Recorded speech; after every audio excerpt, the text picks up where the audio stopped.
नमस्कार दोस्तों, अब हम गमन एवं संचलन पाठ का कुछ सब्जेक्टिव प्रश्न करेंगे।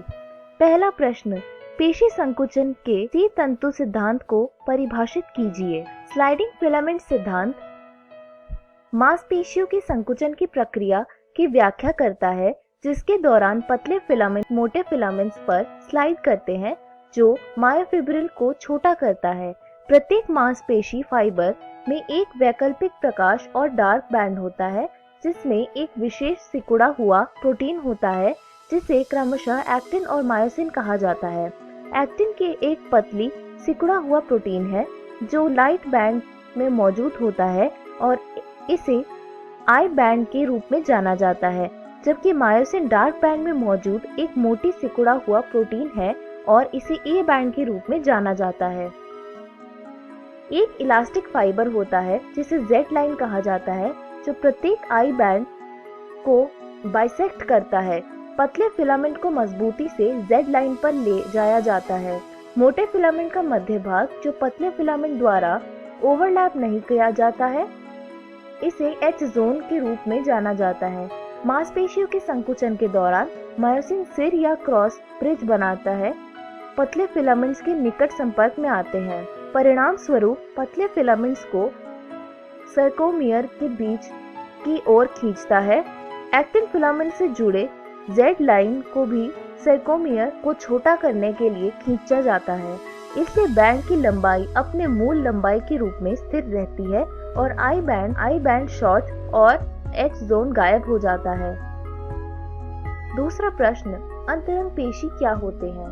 अंतरंग पेशियां शरीर के खोखले अंतरंग अंगों जैसे आहार नाल, जनन मार्ग आदि के भीतरी भित्ति में स्थित होते हैं। ये अरेखित और चिकनी दिखते हैं, अतः इन्हें चिकनी पेशियां यानी अरेखित पेशी कहते हैं। इनकी क्रिया तंत्रिका तंत्र के ऐच्छिक नियंत्रण में नहीं होती, इसलिए ये अनैच्छिक पेशियां भी कही जाती है। ये पाचन मार्ग द्वारा, भोजन और जनन मार्ग द्वारा युग्मक के अभिगमन में सहायता करती है। तीसरा प्रश्न, मानव शरीर की कोशिकाओं द्वारा प्रदर्शित विभिन्न गतियां कौन सी है? मानव शरीर की कोशिकाएं मुख्यतः 3 प्रकार की गतियां प्रदर्शित करती है, यथा अमीबीय, पश्चिमाभि और पेशीय। हमारे शरीर में कुछ विशिष्ट कोशिकाएं जैसे महाभक्षाणु और श्वेताणु रुधिर में अमीबीय गति प्रदर्शित करते हैं। यह क्रिया जीव द्रव्य की प्रवाहित गति द्वारा कुकुटपाद बनाकर की जाती है। कोशिका कंकाल तंत्र जैसे सूक्ष्म तंतु भी अमीबीय गति में सहयोगी होते हैं। हमारे अधिकांश नलिकाकार अंगों में जो पक्षमाप उपभीति से आस्तरित होते हैं, पक्षमाप भीति होती है। श्वास नली में पक्षमाभों की समन्वित गति से वायुमंडलीय वायु के साथ प्रवेश करने वाले धूल कणों एवं बाह्य पदार्थों को हटाने में मदद मिलती है। मादा प्रजनन मार्ग में डिप का परिवहन पक्षमाप गति की सहायता से होता है। हमारे पादों, जबड़ों, जीवा आदि की गति के लिए पेशीय गति आवश्यक है। पेशियों के संकुचन के गुण का प्रभावी उपयोग मनुष्य और अधिकांश बहुकोशिकीय जीवों के चलन और अन्य प्रकार की गतियों में होता है। चलन के लिए पेशीय, कंकाल और तंत्रिका तंत्र की पूर्ण समन्वित क्रिया की आवश्यकता होती है। आप किसी प्रकार से एक कंकाल पेशी और हृदय पेशी में विभेद करें। कंकाल पेशियां शारीरिक कंकाल अवयवों के निकट संपर्क में होती हैं। सूक्ष्मदर्शी द्वारा देखने पर इनमें धारियां दिखती हैं, अतः इन्हें रेखित पेशी कहते हैं। चूंकि इनकी क्रियाओं का तंत्रिका तंत्र द्वारा ऐच्छिक नियंत्रण होता है, अतः इन्हें ऐच्छिक पेशी भी कहते हैं। ये मुख्य रूप से चलन क्रिया और शारीरिक मुद्रा बदलने में सहायक होती है। जैसा कि नाम से विदित है, हृदय पेशियां हृदय की पेशियां हैं। कई हृदय पेशी कोशिकाएं हृदय पेशी के गठन के लिए शाश्वत संरचना में एकत्रित होती है। रंग रूप के आधार पर हृदय पेशियां रेखित होती हैं।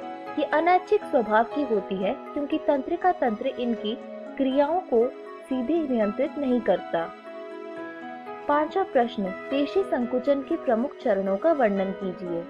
कंकाल की मांसपेशियों के संकुचन के दौरान मोटी रेशा बराबर बंधने से पतली तंतु के ऊपर स्लाइड करती है और तंतु के साथ मायोसिन छोड़ती है। ये पूरी प्रक्रिया क्रमबद्ध तरीके से होती है।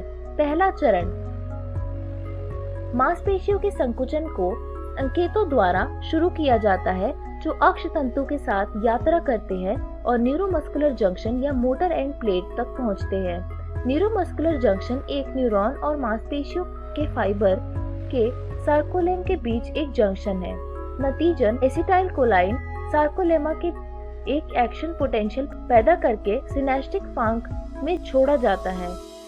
दूसरा चरण एक एक्शन पोटेंशियल की पीढ़ी सार्कोप्लाज्म में सार्कोप्लाज्मिक रेटिकुलम से कैल्शियम आयन जारी करती है। तीसरे चरण में व्यंग्यात्मकता में वृद्धि हुए कैल्शियम आयन एक्टिन साइटों के सक्रियता की ओर जाता है।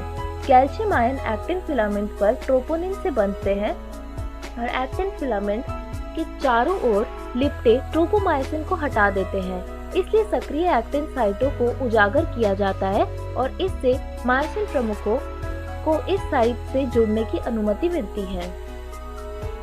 चौथे चरण में मायोसिन सिर्फ एक्टिन के उजागर स्थल से जुड़ता है और एटीपी हाइड्रोलिसिस से ऊर्जा का उपयोग करके क्रॉस ब्रिज बनाता है।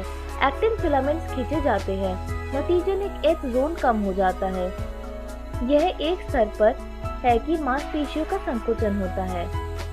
पांचवें चरण में मांसपेशियों में संकुचन के बाद मायोसिन सिर्फ एक्टिन फिलामेंट को खींचता है और अकार्बनिक फॉस्फेट के साथ एडीपी जारी करता है।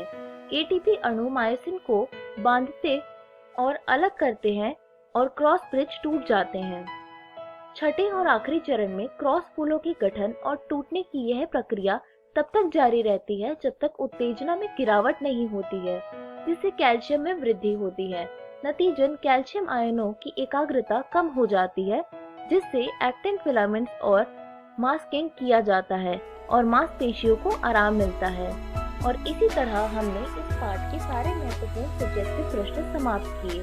धन्यवाद।